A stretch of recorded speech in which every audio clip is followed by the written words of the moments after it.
சிவபெருமான் கிழவர் வேடமிட்டு வந்து அந்த மடத்திலே தங்குமாறு படுத்திருந்து அந்த கிழவனுடைய திருவடி சுந்தரர் பெருமானுடைய சிரத்திலே படுமாறு செய்த போது சுந்தரருக்கு வந்திருப்பது யார் என்று உணராமல், என்னடா இவனுடைய காலு நம்மளுடைய தலையில படுதேன் சற்று தள்ளி படுக்கிறார். ஆனால் அவர் எவ்வளவு தூரம் தள்ளி படுகின்ற பொழுதெல்லாம் எம்பெருமானுடைய கிழவனாக வந்த அந்த திருவடி சுந்தரருடைய தலையிலே பட்டுக்கொண்டே இருக்கிறது. ஒரு கட்டத்தில் மேல் சுந்தரர் சற்று கோபமாக, நான் தள்ளி படுக்க உன்னுடைய கால் என்னுடைய சிரத்திலே படுகிறது, நீ அறிவில்லையோ என்று கேட்கின்ற பொழுது அப்பொழுது எம்பெருமான் சுந்தரருக்கு உணர்த்துகிறார், சுந்தரரே, இன்னுமா உனக்கு புரியவில்லை, அடியேன் யார் வந்திருக்கிறேன் என்று இன்னுமா நீ உணரவில்லை என்று கேட்கின்ற பொழுது வந்திருப்பது எம்பெருமான் தான் என்று உணர்ந்து கண்ணீர் கட்டி கண்ணீர் மல்கிறாராம். எல்லோரும் உன் திருவடியை பார்ப்பதற்காக எவ்வளவு தவம் செய்கிறார்கள், ஆனால் உன் திருவடி என் சிரத்திலே பட்டது, ஆனால் வந்திருப்பது நீதான் என்று அறியாமலேயே இருந்து விட்டேனே என்று அவர் நினைந்து வருந்துவதாக அதனுடைய சுந்தரர் பெருமானுடைய வரலாறு.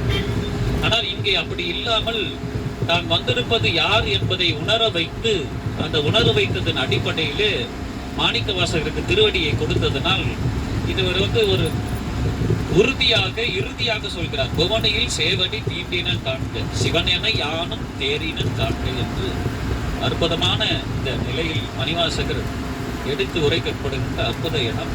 அவன் என்னை ஆட்கொண்டு அருளினன் காண்க. முடிஞ்சு போச்சு திருவாசகமே.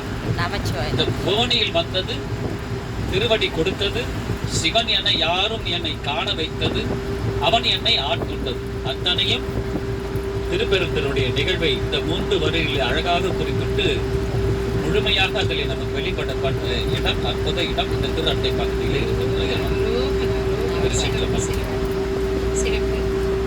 புவனியில் சேவடி தீண்டினன் காண்க, சிவன் என்னை யானும் தேரினன் காண்க.